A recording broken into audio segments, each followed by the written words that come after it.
Hi, and welcome to Journey Forward with Jory Rose, where you will gain insights, tools, and inspiration to get unstuck and live your best life. Jory is a licensed marriage and family therapist with a passion for helping people cultivate awareness and authenticity so they can show up fully in all aspects of their life. And now, here's Jory. Hey everyone, it's Jory. Before jumping into this week's episode with my guest, Jaime Morgan, I wanted to let you know that I have an upcoming masterclass on Wednesday, November 16th, taking place at 5 p.m. Pacific Standard Time. This is my ongoing new series of doing monthly masterclasses. And in fact, my last one I did in October for moms who are transitioning into different stages of their motherhood. I've had some requests to turn that into a podcast episode, so stay tuned because I am going to be recording that for you guys. But if you're interested in joining me on November 16th, the topic is living with thankfulness every day and not just during the holidays. So really, it's about cultivating gratitude as a daily practice year-round, not just when we're celebrating Thanksgiving. The link for that is in the show notes, and I hope that you enjoyed today's episode. Hey everyone, and welcome back to Journey Forward with Jory Rose. I am really looking forward to my conversation today with Jaime Morgan. Jaime, welcome to the show, and please share with our listeners who you are, a bit about your journey, and how you got to what you're doing now and what you're offering to others. I know, big question, just to jump right in, right? Hi, well, thank you so much for having me. I'm happy to be here. And I am Jaime Morgan. I am a Gottman-trained relationship and personal growth coach. And I came to the coaching world after I was divorced. So I'm a relationship coach that's divorced, but now very happily remarried. And I just really feel like when you've gone through difficult things, very much like we were talking before the show, that is where you just I feel really called to share the tools I've learned along the way, not only through my training, but through the experiences I've gone through, because it was through the divorce and the grief and it's that deep soul searching that I think many of us can relate to if you've gone through not even just divorce. Yeah. Anything difficult. Any major life change or crossroads or ending of something you didn't think was ever going to end. Yeah, those are big wake-up calls for our souls, isn't it? Absolutely. And I think that it's been empowering for me over the years to hear from other people who have not only survived through it, but have been able to thrive and really grow and become so much greater than I know for myself, so much greater than I ever thought I could be after all the trauma. And so I love this work of working not only with women, but with couples and helping them to work towards their best lives. Yeah. I'm curious for what you're willing to share. And thank you so much for being on the show. And I know that you and I have so much in common. I've gone through some of the Gottman training myself and love Gottman's work. So I think we can delve into that because I always love to offer people some real tangible takeaways and tools of not just conceptually, but again, those tangible takeaways they can implement right away. So we'll get to that. I'm curious, are you willing to share about your divorce journey? And because I think for so many women, I'm divorced as well, and it's that purgatory of the not knowing, what is my life going to look like, right? You're neither here nor there. You know you can't be here, but you don't know what there is, and yet you hopefully have a deep knowing it's going to be okay, but it may take a while to get there. So that soul searching, right? The inner trust and the pain to help us grow. So what was some of that journey like for you? Oh, it was hard, obviously. Everybody's divorce stories are different. And mine, my ex-husband left me and it was very sudden. And he has cancer and had cancer for, at that point, 1.5 years. It's an incurable form of cancer. He's doing very well. So not to worry there. He's doing great. But it was a really, really, really hard time. We'd been together 13 years married. In the end, we were together 15 years, but really hard time. He'd gone down to do some work some spiritual work in Mexico and came back and very promptly ended our marriage. So for me, from my point of view, it was devastation and shock and trauma. And we have two beautiful little boys. And so I didn't see it coming. And so I think so often it's just like, you feel like, I mean, you're just shocked. Like the wind got knocked out of you, literally. Yeah. Absolutely. And I still say the same thing all the time, because I speak to a lot of clients that have gone through divorce. For me, in my mind, decided, whether it was the truth or not, that if I wasn't okay, my kids wouldn't be okay. And that was my motivation, that I needed to be okay, or hopefully better than okay. But I really felt strongly, and that really pushed me to, it's almost a blessing to have my beautiful boys. It's a blessing in many ways, but a blessing to have them as that motivation, because it really pushed me to want to like do my own work. And I really just took that time to work on myself and to really question, like, you question everything. So it really does lend itself to this soul searching time. But I really did work on myself. I did a lot of energy work, a lot of spiritual work, a lot of all of, really figuring out who I was, what I wanted, and what I really needed to be fulfilled for me. And, that makes it all sound so simple and like wrapped up with a bow. It's not that easy. There's so much, we go through so much guilt and shame and resentment and anger and frustration. And I think what I've learned through all of that is like to feel all of that. I definitely felt it. And that was something I said with my kids a lot too, because they would see me cry, but they would always also see me happy. And so it was a real, it was a cool experience. I mean, I don't know, you can tell me if you experienced anything like this in your life ever, where you can experience two seemingly very opposite emotions, but at the very same time, like complete and utter 100%. While you're happy. And I was showing that to my kids, because I didn't want to hide it all from them either. How old were they at the time? At the time, they were 5 and 7. And they were littles. Yeah. Little. Yeah, it was hard, but I wanted them to see it was okay. They were sad. I was sad. And sad is appropriate.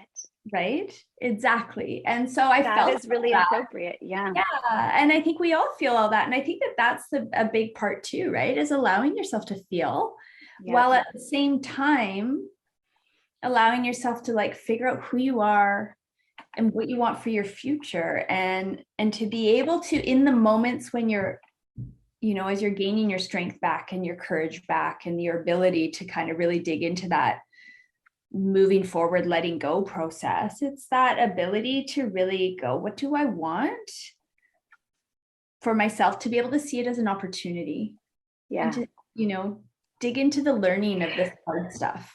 I've often said, and for those who've listened to the podcast for a while, they'll know that I've said this many times, but I feel like from a spiritual growth perspective, everyone should go through a divorce just to end up with your same partner. Like, I'm not saying end a relationship, but to have the breakdown, because I don't know that anything else forces us to look at ourselves. If you choose to look at yourself, not everyone's going to choose that path. And I honor and respect that that's not for everybody, but the people that I attract into my world, right? And I think you're the same, that if you give yourself the opportunity to just pause and take that stock in yourself, because I got married at 24. I was with my ex-husband since I was 13 years old. No one ever says before you get married when you're in your 20s, pause. Who am I? Like, who the hell knows who they are that young, right? Yeah. We don't have a concept of knowing what it is that we need or what's going to be fulfilling or what we're going to want. We're looking at a whole different set of criteria. And this is where I think there's such beauty in that breakdown of, okay, I'm going to peel back all the layers. I'm going to get to my core, and then I can rebuild myself back up really consciously and intentionally and ideally in alignment for my future self, for my children to break any patterns that have not served before and be able to role model that authentically. Like, these are my value sets. This is where I come from, but it sounds like we're very much aligned in that way. And it's so much easier said than done. Like you said, it's not all wrapped up in a little bow and then we get to move on. I think, honestly, it's never a done process. Once that door gets opened, I think we continue to reopen it and walk through it and reopen it again. And I talked with a lot of people about the concept of letting go, and this is what resonates with me and what you're saying, because I always say it's not a one-time thing. This is something I believe in the process. Yeah. And I believe I have these steps that I kind of give people that I think are so important to do it in a healthy way. I think it may make it smoother, more healthy. I think it helps us grow when you do it, quote unquote, properly, but then you do it repeatedly. And you do it over and you do it over and you do it over. And it's about all day, all of a sudden, one day you wake up and you're like, oh, I let go, or I feel differently about it. Or I don't know what letting go is really, do we? It's something we say all the time, but what does that really mean? And that was something that I wanted so desperately when I was going through it, is I wanted to be able to let go. And I was searching for like somebody to tell me how to let go. Like, I wanted directions. And what I know to be true for myself now, and what I speak of all the time, is this process that it's letting go isn't the action, it's the result of continually surrendering. Yeah. So I was going to say, so what does it mean to you? You said, I'm not sure what it means to everyone else. What did letting go mean to you? Letting go to me is just this continual process of awareness of what it is, and becoming so awareness of when you're stuck in your thoughts, awareness of when we're on spin cycle and resentment and hate, and we're stuck in our past, or that thing that we're not letting go of, or that person we're holding on with a death grip. When we raise our awareness to that and go like, oh, like I'm in my head again, I'm doing it again, to have the ability to notice it and surrender to it. Like it is, I always say it is what it is, which to me feels like an exhale, that feels like I'm kind of going, it is what it is, because you're releasing control. We don't have control over our past. There's nothing we can do about it. So if we could just surrender, because it happened, and what can I learn from it, and where do I want to go from here? And that's where I get people to get excited about this opportunity they have to create their life. Like, you get to do it all over again, whether it be marriage or not, or whether it just be whatever you want for your future. What do you want? Yeah. And we go from there. The way you describe that is how I talk about the process of practicing mindfulness. Yes. Right? It's the awareness of what's arising without judging that it's here, because you didn't create it, you didn't cause it. It's just what is, right? It is what it is. And many people hear that phrase, it is what it is, and I think they think it's dismissal, when really it's really deep wisdom. I mean, it is the ultimate wisdom to be in radical acceptance of what is. Yes. It's when we try to force or change or resist, deny, ignore, judge what is, that causes us that extra suffering. So that surrender that you're talking about, I think, to those listening who are like, oh, I want to get there, how do I do that? It's actually by not doing, right? It's just the exhale of, okay, can I just sit with this discomfort of being uncomfortable and let that be okay right now? Because here's the irony, right? Like, when you can let it be okay to be in discomfort, the discomfort doesn't have the same power over you than when you're fighting the discomfort. Exactly. It's like you can breathe again. You can release.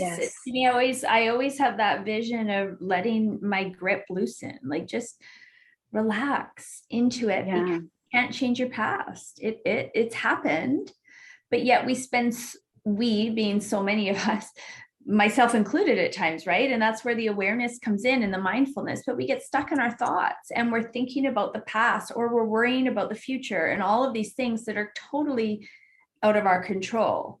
And it's when we can recognize that we have so much power like empowerment, like power in a good way.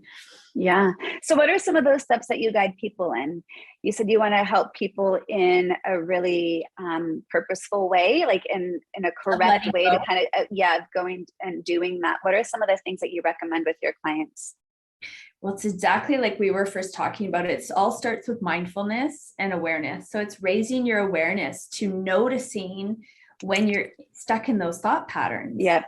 When you're stuck in the, like when we're speaking of divorce and we're wanting to let go of our past that way, or it's letting go of those thoughts. It's recognizing when we're stuck in the negativity, taking that deep breath and surrendering to it. So it's kind of that step of awareness, surrendering, and then choosing.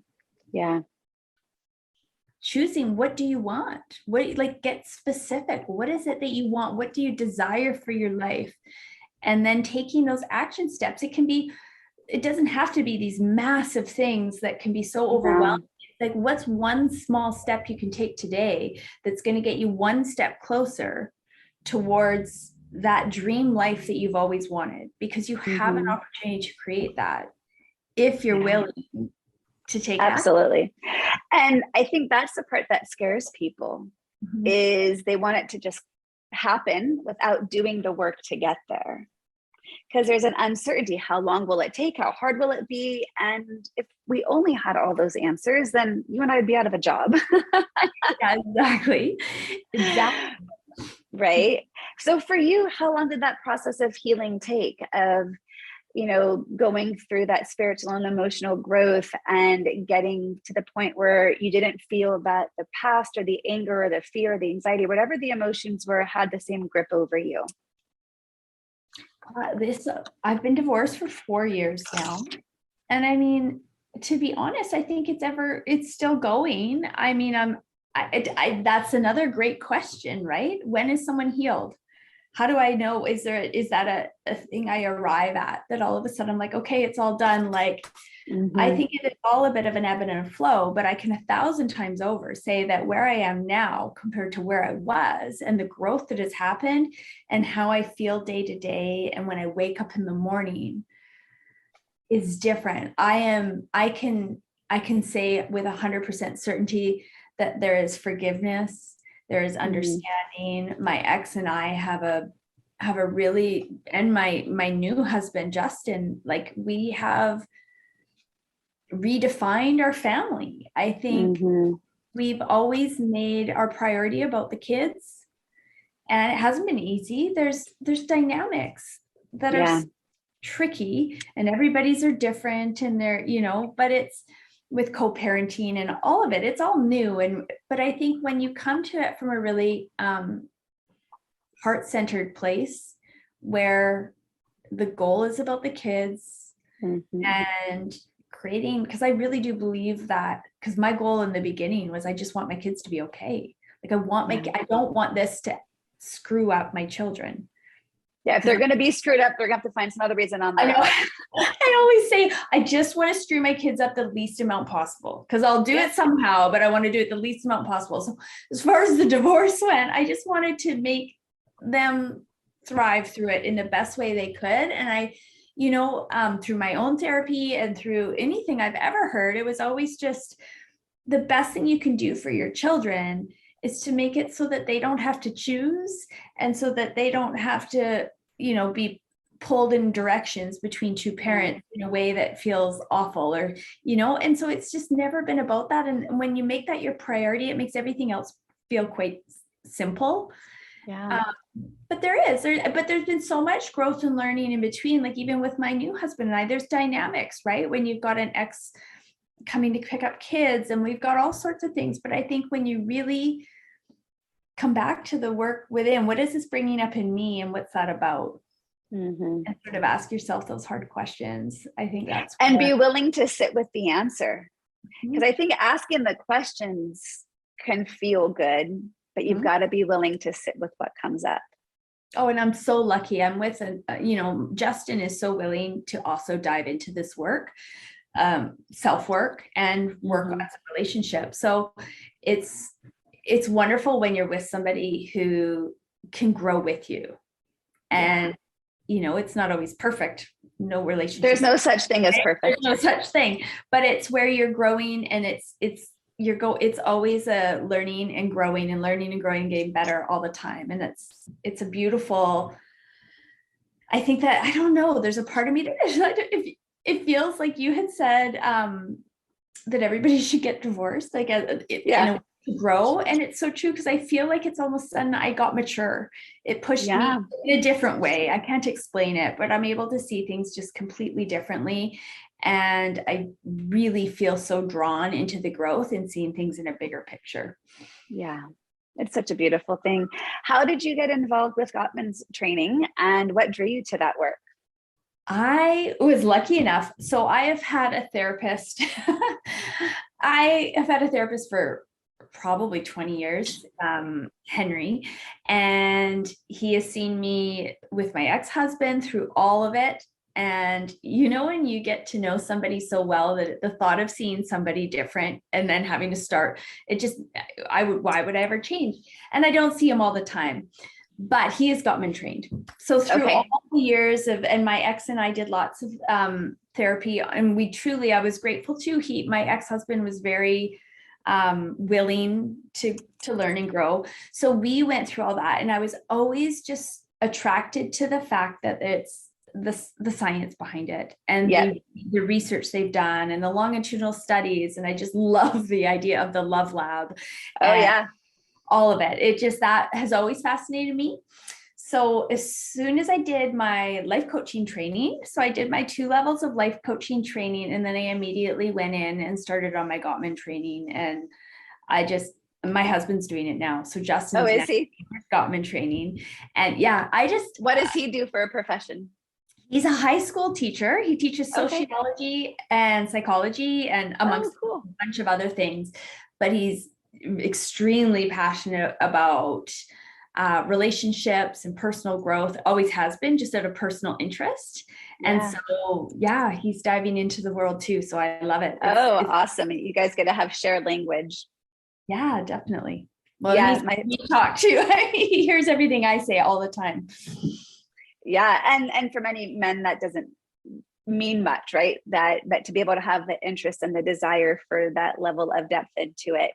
My fiance is he's also a therapist, and so we do a lot of joint work together, and there's huge value in having that ability to have a shared understanding of the tools and the language and the depth and the awareness around why this matters.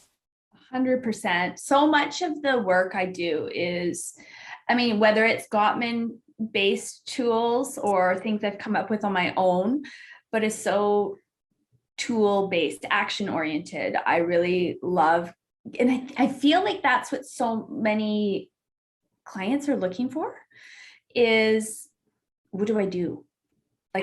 And don't get me wrong, I love talking, and that's such an important part of things as well. And the discussions and the venting and the, all of that. But at the end of the session, to have something tangible to take with them, to be able to put into action, to see a shift happen and know what they need to do next, and that's, I feel so much makes such the difference. Jamie, you and I are so much alike. I mean, honestly, as a therapist, I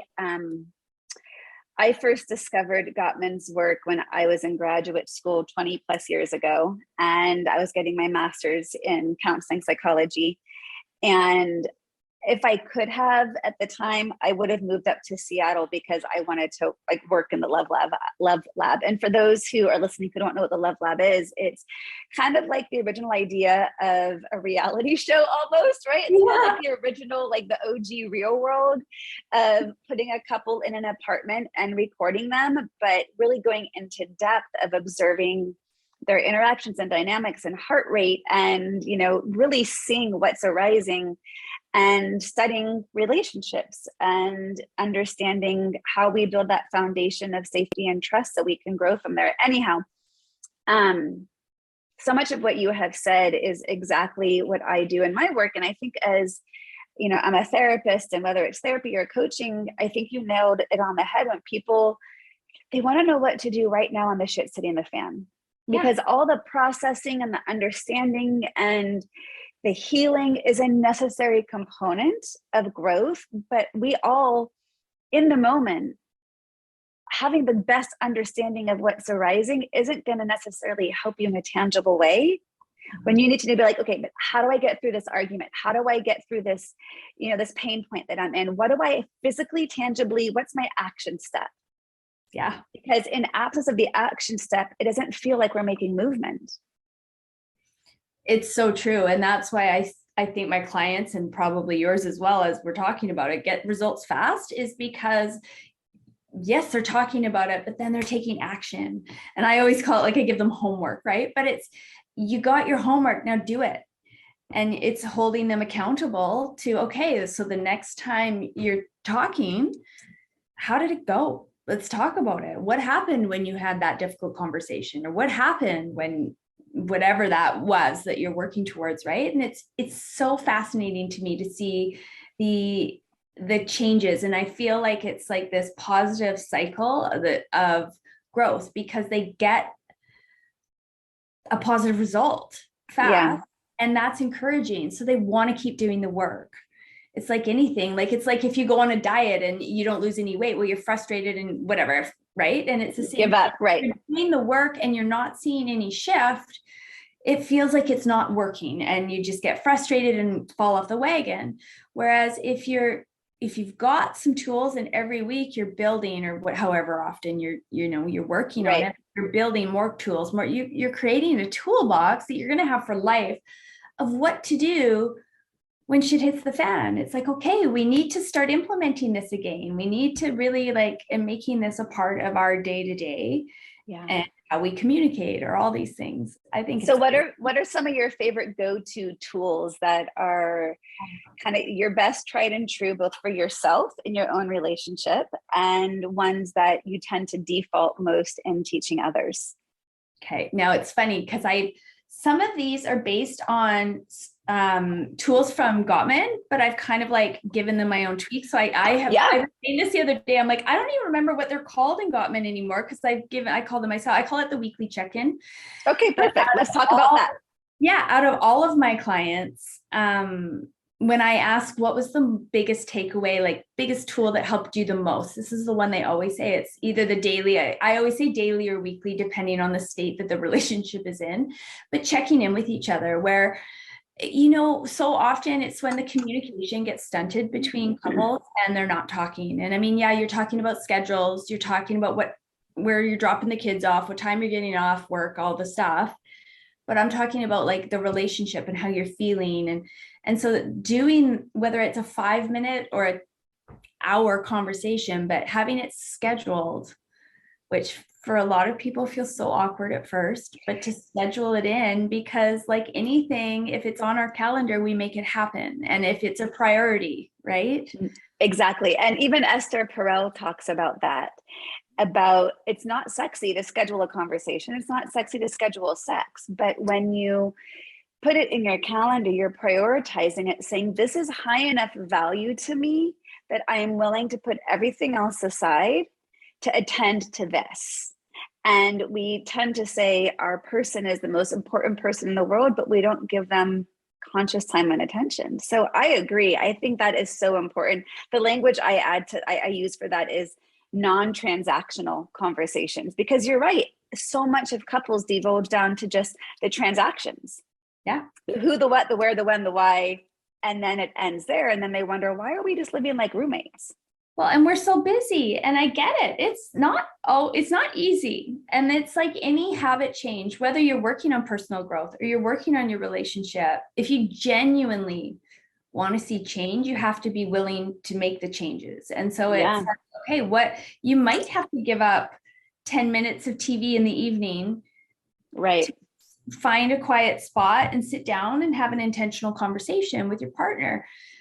But the beauty of it is then things aren't building. So it's an intentional conversation about how you're feeling your relationship, that you go into both knowing ahead of time that this is not a time to fight or get defensive. This is the time to do our best listening and know that we're each going to get our opportunity to speak. And when you get couples doing this, it doesn't take long, because you soon realize if you're talking every day and you're saying, well, I think, it really bugs me when you don't take the garbage out and whatever, I don't know, the things, it could be 1,000,001 things, or it could be the big things or the little things. But once you start getting through that and you're having these short little conversations every day and you're both being heard, pretty soon there's not a whole lot. It's like, no. And then it's a lot about gratitude, because I always want to put that in there too, is as much as these are meant to be about conversations where you feel comfortable talking about the difficult things that might be on your mind that you're feeling like anxious about, it's also a great time to talk about what you're grateful for and like what you're noticing is changing. Like when I see you do this, I feel so grateful. Like, I'm so glad that this is changing and I see the hard work in, or whatever it might be. Right. But I just think it's such a small, simple tool. I mean, it's simple, but it's not always easy, right? Not easy to do. It's easy to talk about, but if you start implementing it regularly, it can have such a profound effect. Yeah, I really agree. And I think you said a couple really important things there. Is the key is in the listening, because I think so many patterns of communication quickly get to be defensive. And as soon as there's defensiveness, we're no longer open-hearted and listening. And my fiance, he read about this little short framework and he works with men and he's teaching men these skills. And so I see this happen a lot, but when you get stuck in not being able to listen open-heartedly, the 3 little step framework that the defensiveness looks like, the first one is fuck you, right? Mm-hmm. That's the defensiveness. The second one is I suck, right? That's where then it can be easy to just go into shame or guilt that you've made your partner unhappy or that they're not showing up enough. And the third one is the one that we're trying to get to, which is the wait, what? Like, okay, now I can actually listen, right? So we've got to be able to move through the fuck you, I suck part and get to the wait, what? So we can actually realize that our partners are not there to hurt us. Our partners are there with the intention of growth and connection, right? So it's always like, what I talk about is assume positive intent, that if we're bringing up something, then it's with the intention for growth and connection. It's not to dump on you or to shame or blame. And that takes some practice to be able to hear those difficult feedbacks if you're getting stuck somewhere. Oh, it all takes a lot of practice. I think it's really important to realize that, like, we learn these things and we are going to screw it up probably 2 or 3 times, but you're going to realize and recognize, like that much sooner every time. And then before you know it, you're going to be able to go, okay. And then you get it right the 3rd time or whatever, but or maybe the 10th or 20th time, but you don't give up, right? You keep trying. Exactly. And I just think, because you're going to be aware of it, you're going to notice it, and things start to shift. And that goes in so many aspects of these tools that we're talking about. And especially in all of our relationships, whether it be at work, with our family, our kids, our friends, our partners. Yeah. But the other thing that I love when you speak of listening, that I love to always remind clients, and it's just like, it's a really simple one that can always be in the back of your mind, right? Is to let go of this like fierce desire to be heard and replace it with a desire to understand. Mm-hmm. Like releasing. So I know what you mean by that, but say it in a different way for someone who's listening that conceptually doesn't quite get that. So go more into that. So I think that's beautiful. Well, just letting go of the idea that you so badly want to be understood yourself, and instead wanting to understand your partner. And that takes a lot of trust and a lot of faith that your partner will reciprocate and want to understand you. But that's, it's almost like someone's got to go first. So step up. And when you go into a conversation, really set your mindset and intention on understanding, like really like choose to understand and really, really deeply listen instead of, because so often when we're in these conversations, especially when they're heated, we're not listening. We're waiting to talk because we want to be heard and we want to be right. So we want to just like get our 2 cents in, right? And we wait for that opportunity to speak. And when we can, it takes, I mean, I'm not going to make it sound easy. It takes a lot of intention, especially when it's heated, but it takes really taking that, my word isn't coming to me, but just being really like precise and like, I'm going into this. I want to listen to what you have to say. I really care about how you feel. Yeah. It takes a lot of courage to be that vulnerable, doesn't it? Because there likely has been patterns in which that attempt has been shut down or rejected or not honored. So to create that container of safety is so important. And what a beautiful practice to let go of that desire to just get your point across, but to really say, it's the third step of that little framework. It's the wait, what? Like, let me hear without the defensiveness. Let me hear without my agenda attached to it first. Because, you know, I mean, it's such a cliche to say that when you try to prove you're right, it's the relationship who loses. Yeah, it's so true. We don't learn that. We learn that the hard way. Yeah. So much of it is about intention and really getting mindful when we're going into these conversations. So what would you recommend for someone who one partner is really mindful and intentional and the other partner didn't sign up for that agreement? How do you manage? Because I see this a lot, and, you know, but I'm curious what you would say for someone who's listening, who are like, yeah, I'm totally on this path, I'm doing that work, but my partner has no interest in that, or doesn't have ability to practice awareness or compassion or gratitude because that's not their path's journey that they're interested in learning more about. What I've always come back to is the only person we can change is ourselves. Yeah. I know for myself, I speak from personal experience. I have spent a lot of time trying to control my partner in my past life, and it doesn't work. And it leaves us feeling empty and frustrated. And, you know, so I think so often when we, as humans, when we desire change, it's so much easier to look outside of ourselves and want our partner to change, or everything else to change. It's everybody else's fault, right? And it's easy. It sure makes things simple, but the only person we can change is ourselves. So when in a situation like that, if one partner isn't on that page, I mean, it's up to that person. There's nothing he or she can do to convince them to want to change the way they think, act, and react. It's up to you inward. And then it may, you know, down the road come down to some hard decisions if they're not aligned as a couple. But I mean, it takes seeing the whole picture. But I really do believe the only work we can really do is on ourselves. So it would be really just focusing inward. Yeah.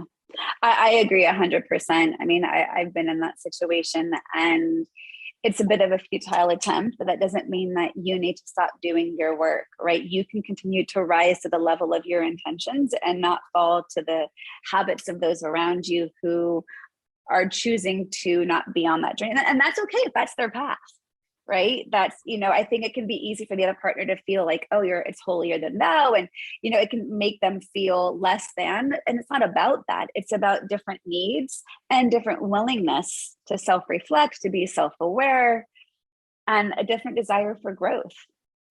And I have seen before, a lot of times it inspires a partner, especially when it doesn't come across in a demand or a request, when you're pushing and trying to control the other person. When you allow the other person to be themselves and you continue on your own work, it often leads a partner to want to rise, and they might get curious. It's not to say it always happens, but I do think it is when somebody doesn't feel pushed and controlled, they can see it from a different perspective. Yeah, it's so true. It's so true. So how do people find you if they want to know more? Because I know, I mean, I think you and I could talk for another 3 hours at least, because there's so many things, but I also know that there's so much value in letting people sink in with what they've heard, these check-ins, these non-transactional conversations, the courage and the vulnerability to listen and not get your point, and to really be open with what's arising and sit with yourself on understanding you are only ever in control of you. Like, there's so much richness in that. So while I want to keep going, I think we just need to sit with what we've given, because I think that's the crux of it all, right? Well, I am always on Instagram and Facebook and all that, but I would love to invite your listeners to come join me. I have my free Facebook page, the Abundant Life Facebook group. And within there, I do a ton, like you, I do a ton of mindset work, and I call them meditations, but it's for every level. And it's often, I'm talking 2 or 3 minute meditations, 5-minute meditations. They're all guided, very simple. There's nothing fancy. And the purpose behind it is to help us tune in and to understand ourselves and to become more aware in the present moment, which to me, it bleeds into everything that I work with all of my relationship and personal growth clients on. And so within my Abundant Life Facebook group, there's a ton of those. I just post them forever within the feed. And then if you've ever been curious about coaching with any coach or myself, it's a great way to get some like free trainings in there, because I'm always on there throwing things up permanently with just tidbits of information and tools, all the tools even. It's what people really need. Well, I will have all of those links in the show notes. So if you're interested in checking those out, please go to the show notes. Jamie, thank you so much for coming on today. I've really loved connecting. And, you know, we only share the audio for this, but if you guys could see, like, we are like dressed exactly the same. Our hair is both up. Like, I feel like I'm looking in the mirror a little bit, just kind of cracking up of the similarities are actually physical right now. And not just professional in the work that we do and in the journeys that we've had. So I've really enjoyed connecting with you. Thank you so much for sharing your time with me today. Oh, thank you so much. And it's very mutual. I'm really glad that you had me on. Thank you. You are so welcome. And I hope that you guys found value out of this. And again, there's so much takeaway. So really just sit and let resonate what you most needed to hear today. And I hope you all take care and be well. To continue your journey forward, find Jory Rose on Facebook and Instagram to become part of her growing community. You can also gain access to her meditations, books, online classes, or to sign up for an upcoming retreat. Visit her at joryrose.com. That's JOREEROSE.com.